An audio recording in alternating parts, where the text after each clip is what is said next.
Will I make it home for dinner tonight? For my kid's soccer game? For that family gathering right after my shift is supposed to finish? How many notes will be left to bring home?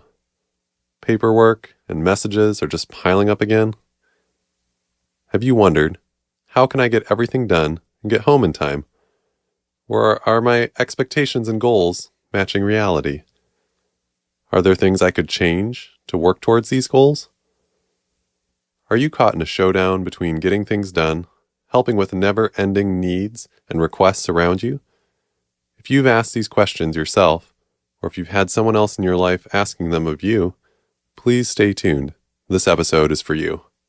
Welcome to the MedEdWell Podcast, where physicians get empowered to take the next step in their wellness, personally, professionally, and financially.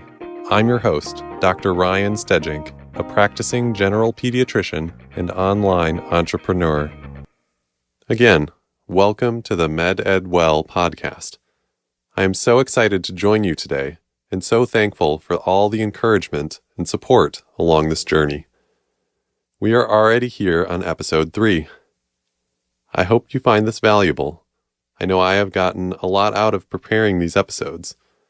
It is fun to look back on what I've learned, examine the areas I still need to work on, and cheer each of you on in your wellness journey as a physician or student.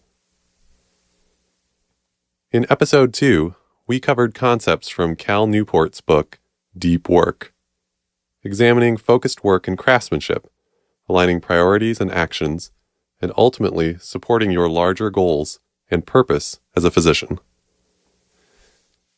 Today, in episode 3, we will revisit Newport's work and examine another aspect called fixed schedule productivity. We will proceed to look at our attention and distraction. Squirrel!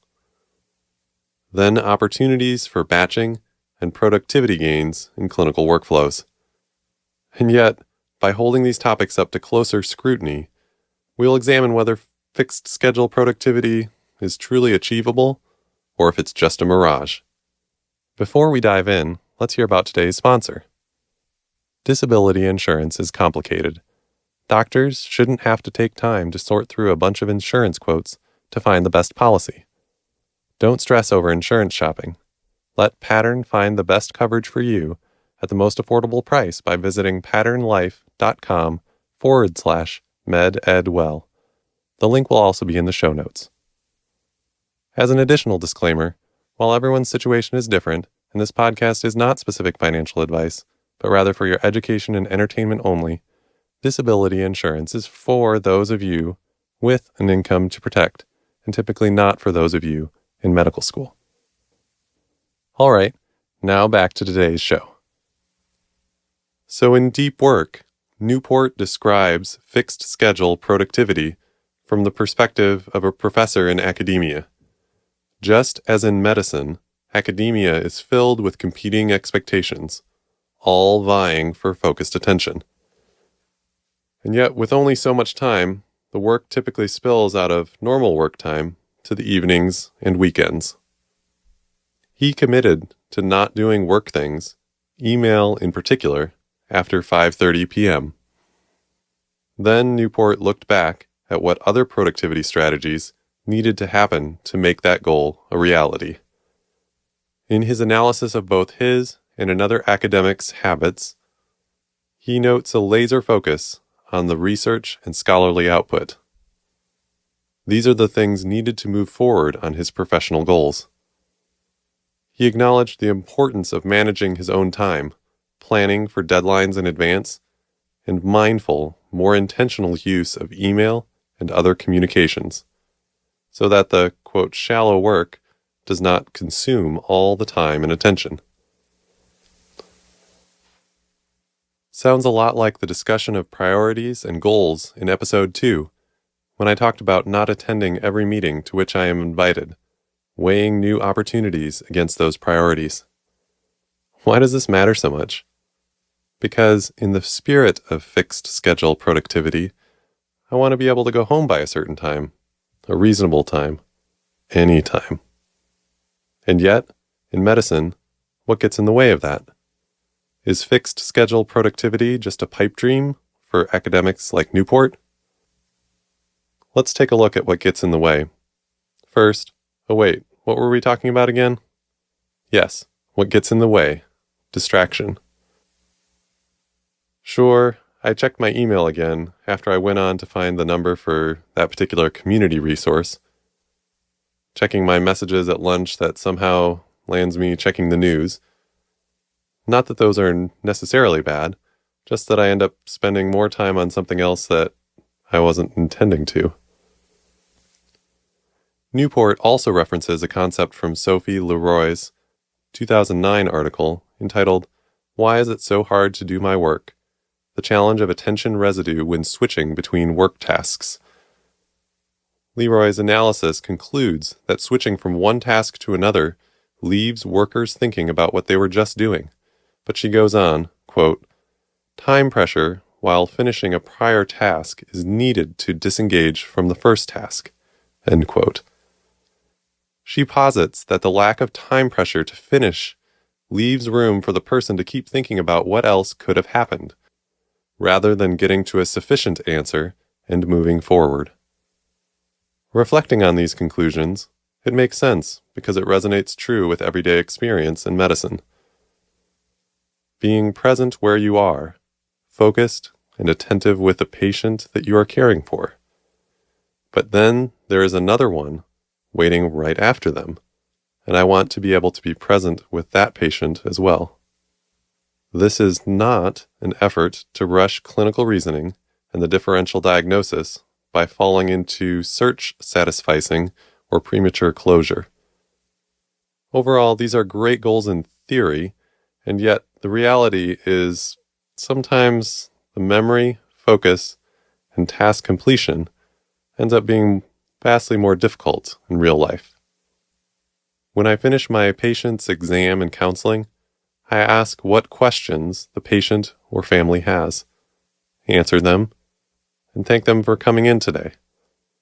I then walk toward the door when, just as I open the door, the parent says, "Oh, I almost forgot. Could you refill these other 2 medicines?" "Sure, I can take care of that," I respond. "Thanks for coming in. Have a great day." I then walk back to the staffing room, fully intending to log into the medical record and take care of this request. As I sit down at my computer, my nurse asks, "Could you check these orders for the immunizations on my nurse visit?" And then my medical assistant comes up, "The next patient says they have to go to work in 30 minutes. Can you head into the room soon and just keep that in mind?" Let's pause for a second. These and others are all very common, reasonable requests as part of typical clinical workflows, part of a usual day in medicine. And yet, like a computer with many application windows open at the same time, my mental capacity is split between what immunizations does this patient need and don't forget to reorder this patient's medications that you just saw. Sometimes the "be present where you are" mantra means that I may need to log into the electronic medical record again in the patient's room so that I don't forget to do that extra thing. Other times, it means doing more of the patient's note in the room and then continue chatting, letting them know I already completed the orders for the nurse or medical assistant to process, but I'm doing a little more of my note so I don't have as much documentation left at the end of the day. And ultimately, that's good for their doctor. It may take only an additional 30 to 60 seconds, but doing that in real time, again when I can, this combines the time pressure Leroy describes with a desire to be as done as I can before moving on. Not only that, but if I do this, I'm able to go from one patient room to the next, having already communicated with my staff. This occurs both during our pre-clinic huddle and through the orders and post-visit communication. Fewer trips back to the workroom, fewer additional logins, waiting for the chart to open, writing another order, log out, walk back to the next room. It can really help stay closer to on track when 15 minutes per patient just doesn't seem like enough. When I think about being distracted and how to get things done efficiently, I come back to a concept that I've heard multiple times lately: batching. Doing things in batches helps keep me in the same frame of mind for a particular task or type of task. It may also involve a certain tool or device, and there is often time involved in setting the scene. For instance, doing various forms is something that requires me to be on a computer with the medical record open. I need to be able to review a patient's last note and physical exam to complete some of them. I need to have a pen and space cleared off on my desk to write on the form.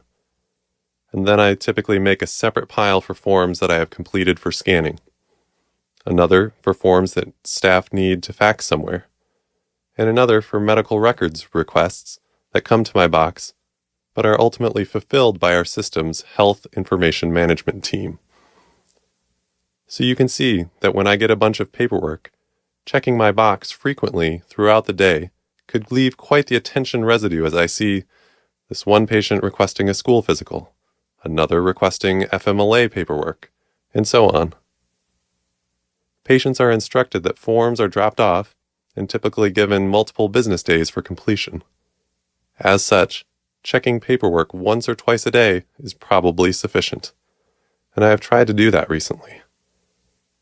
Sure, there may be one that comes up where a staff member comes in and asks if I can take care of a form sooner, if there's some downtime throughout the clinic day, and I prioritize those accordingly. But many are routine things for which once a day would be sufficient. Sometimes, after a busy day, I may not have been able to do as many of my notes in the room along the way. Batching my work on notes after clinic time allows me to just stay logged in, finish up the last few things, and not have the psychological weight hanging over my head of 15, 20, 25 notes, often including encounters from previous days as well.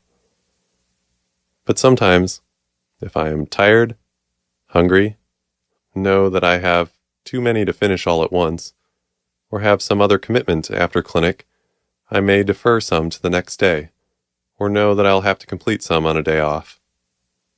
Some of it is weighing what are my priorities on this day, in this season of life, and whether I need to leave now or in 30 minutes. This calculation also gets skewed a bit when 30 minutes of notes at work could easily take 45 to 60 minutes on my work laptop from home. Many medical records systems require significantly more scrolling on smaller screens, such as laptops. And these priorities may change over time. This will be one of those areas I ask you to reflect on at the end of the episode, so take mental note. Your priorities, your goals, and your workflow. Previously, I had lots of notes left over, and while I could sometimes stay and get them done after clinic, many times there were too many to be able to complete all at once, and with that large mountain of notes waiting for me, it often felt better to go home and to eat before starting on them in the evening. I have been more efficient recently in completing more of my notes during the day. However, with increased clinical volumes recently, my last patient has left a little bit later than before. I now have to reevaluate how much time after clinic I can stay, since in this season I have a toddler at home, and I want to get home for dinner with her and my wife. Not that I have it all together by any means, since some of these things kind of sneak up on you, and then you need to talk about it, whether with family, friends, or yourself. A few years ago, I was talking to a physician friend who mentioned that we often live with the illusion of safety and the illusion of control. This was 2 years prior to the emergence of COVID, and I've seen that play out in my personal life, as well as in medicine.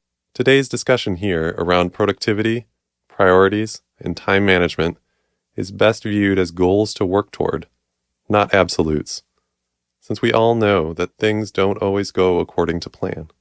You add on an additional procedure, you see a patient for your colleague who had a family emergency and had to leave early.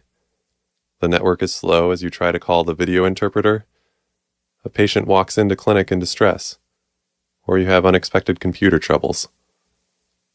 Whatever the case may be, we think we have control over so many things. And yet, While we can still do our best for our patients, our colleagues, and ourselves, there are many things we can't control. However, stick with me. There are still things you can do. You can choose to keep the perspective of how this fits into your big priorities. For me, with the focus on service and caring about other people, this means that I can still care for my patients well with compassion, communicate, build up my staff, regardless of whether my computer is available, whether there is an extra form they give me, or a patient got roomed out of order for some reason. Excellence does not mean perfection. In many of these situations, things are less than ideal. There may be feedback needed and preferences expressed, opportunities to learn and grow as a team. But, as in quality improvement, growth looks like pressing on towards your core priorities and caring for yourself and others. So now, as we wrap up, I want you to reflect on your priorities and goals. Visualize what the end result is. Maybe it's being done with notes and paperwork 15 minutes after the last patient leaves. It could be anything. And then, from there, what is one thing you are committing to changing this week? Make it a small change, like quality improvement. Then measure both process and outcome. Celebrate the discipline and gains you make in the process measures, even as the outcome will not be fully in your control. Okay, ready? Now go pursue that change, that next step that will help you in your wellness journey.